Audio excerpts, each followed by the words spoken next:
নমস্কার বন্ধুরা, আশা করি সবাই ভালো আছো। রেলের যে এলইবি পরীক্ষা তোমার ডিসেম্বর নাগাদ তোমার শুরু হয়েছিল, সেটা তোমার অ্যান্সার কি অফিসিয়ালভাবে বেরিয়ে গিয়েছে। তুমি এই ভিডিওতে আমরা দেখব তুমি কিভাবে তোমার অ্যান্সার কি চেক করবে, সাথে সাথে তুমি কত নাম্বার পেয়েছো এবং তোমার জোন ওয়াইজ তোমার র্যাঙ্ক কত, তোমার শিফট ওয়াইজ র্যাঙ্ক, সমস্ত কিছু আমরা এই ভিডিওতে দেখবো। তুমি কিভাবে স্টেপ বাই স্টেপ চেক করবে তোমার অ্যান্সার কি, এবং তুমি তোমার নাম্বার কত এসেছে তোমাকে কাউন্ট করে চেক করতে হবে না। তুমি জাস্ট লিঙ্ক কপি পেস্ট করবে, তোমার সমস্ত নাম্বার শো করে যাবে। সেই জন্য তুমি ভিডিওটি শেষ পর্যন্ত অবশ্যই দেখো তোমার নাম্বার এবং সিবিটি 1 মার্কস চেক করার জন্য। আমরা এখন আছি আরআরবি কলকাতার অফিসিয়াল ওয়েবসাইটে। তুমি নিচে আসো, দেখো লেখা আছে CEN 01/2024, এটি তোমার এলপি নোটিফিকেশান। তুমি এখানে তোমায় ক্লিক করতে হবে।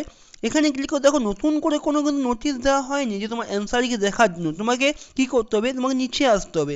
নিচে এসে দেখো লিঙ্ক দেওয়া আছে, এই যে লিঙ্কটি তোমার city information and help desk link, এই যে এটা তুমি যদি ক্লিক করো, ওই লিঙ্কে ক্লিক করে দেখো তোমার কাছে এভাবে যে পেজ আসবে, railway recruitment board CEN 01/2024 ALP assistant loco pilot. নিচে তো লেখা আছে logging two view download city information and equal letter. কিন্তু এখানে কোনো অ্যান্সার কি লিঙ্ক লেখা নেই, কিন্তু তুমি এখান থেকেই তুমি অ্যান্সার কিটি দেখতে পাবে। তুমি পেজটি হালকা তোমার এখানে কী চাইছে দেখো, তোমার এখানে প্রয়োজন রেজিস্ট্রেশন নাম্বার, তোমার ডেট অফ বার্থ লাগছে, এবং তুমি ক্যাপচা দিয়ে তুমি লগ ইন করে নেবে। আমি একটি ডাটা দিচ্ছি, আমার এখানে একটি ক্যান্ডিডেটের ডাটা আছে, সেটা ডাটা দিয়ে আমি লগ ইন করে নিচ্ছি। তুমি তোমার নিজের রেজিস্ট্রেশন নাম্বার এবং date of birth log in করে এভাবে তোমার এখানে একটি পেজ ওপেন হয়ে যাবে। দেখো এখানে 4টে অপশান থাকবে। সিটি ইনফরমেশান স্লিপ, তুমি এখানে লেখা থাকবে তোমার সমস্ত কিছু ডিটেলস, তোমার রেজিস্ট্রেশন নাম্বার, তোমার নাম, তোমার যে শিফটে তোমার এক্সাম হয়েছে, সমস্ত কিছু ডিটেলস এখানে শো করবে সিটি ইনফরমেশান স্লিপে। হেল্প ডেস্ক, নেক্সট দেখো লেখা আছে অ্যান্সার কি।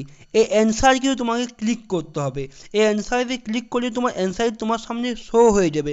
নেক্সট দেখো লেখা আছে অবজেকশন, যেটি লিঙ্কটি কিছুদিন পর শুরু হবে। তোমার যদি কোনো প্রশ্নের প্রতি কোনো অবজেকশন থাকে, তাহলে তুমি সেটাকে অবজেকশন করতে পারো। আমরা নেক্সট ভিডিওতে তোমাকে স্টেপ বাই স্টেপ দেখিয়ে দেবো যে কীভাবে তুমি অবজেকশন করবে প্রতিটি প্রশ্নের জন্য। আমরা আপাতত দেখবো যে তুমি অ্যান্সার কি যখন এখানে ক্লিক করবে, তোকে অ্যান্সার কি শো হওয়ার পর তোমার যে লিঙ্কটি ক্রোমের উপরে যে লিঙ্কটি কপি কি শো করবে, সে তোমার লিঙ্কটাই কী করতে হবে, কপি করে নিতে হবে। তুমি কী করবে, কিবোর্ড থেকে তুমি এই যে উপরে যে HTTP যে লিঙ্কটি থাকে উপরে, সেটিকে তুমি কপি করবে। সেটি কপি করে তুমি কোথায় পেস্ট করবে সেটাও তোমাদের দেখিয়ে দিচ্ছি। সেখান থেকে তুমি তোমার মার্কস কত নাম্বার পেয়েছো, তোমার র্যাঙ্ক কত, এই সমস্ত ডিটেলস তুমি দেখতে পাবে। তোমার পার্সোনালি একটা করে কাউন্ট করতে হবে না। তুমি যখন এভাবে উপরে যে HTTP লিঙ্কটি ছিল তুমি কপি করে নিয়ে গেলে, কপি করে নিয়ে এসে একটি পেজ দেয় যে র্যাঙ্ক গুরুজি, এই পেজে তোমার ডেসক্রিপশনে দেওয়া থাকবে। এখানে তোমার কী করতে হবে, এখানে তোমার যে কপি করেছে সেই URLটি তোমার এখানে পেস্ট করতে হবে। নিচের দিকে যদি আসো, তোমার দেখো ক্যাটাগরি তুমি চুজ করবে, তোমার যে রিজার্ভেশন আছে কিন্তু তুমি চুজ করবে, তবে কী হবে এখানে তুমি সাবমিট করে দেবে। তোমার সমস্ত ডিটেলস সাবমিট করবে, দেখো তোমার এখানে এভাবে একটি পেজ চলে আসবে, যেখানে তোমার রোল নাম্বার আমি হাইড করে রেখেছি এটা পার্সোনাল ডাটার জন্য, কারণ তো ক্যান্ডিডেট নেম শো করবে।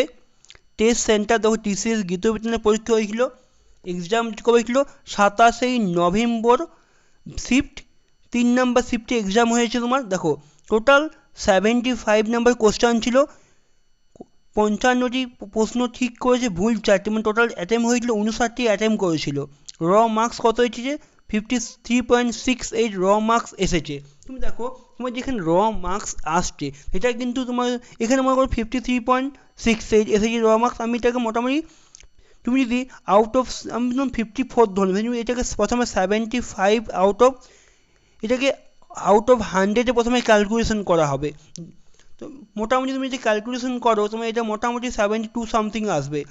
এই 72-এর পর কী হবে, তোমাকে নর্মালাইজ মার্কস দেওয়া হবে। আমি ধরলাম যে এখানে 6 নাম্বার নর্মালাইজ মার্কস দেওয়া হবে, তোমার আউট অফ কত হলো 78 নাম্বার আসবে আউট অফ 100। এটার উপর তোমার কিন্তু কাউন্ট হবে যে তুমি CBT 2-এ কোয়ালিফাই করছো না, এই কাট অফ যে কাউন্ট করা হবে, এই 78 নাম্বারের উপর তোমার কিন্তু কাট অফ কাউন্ট করা হবে।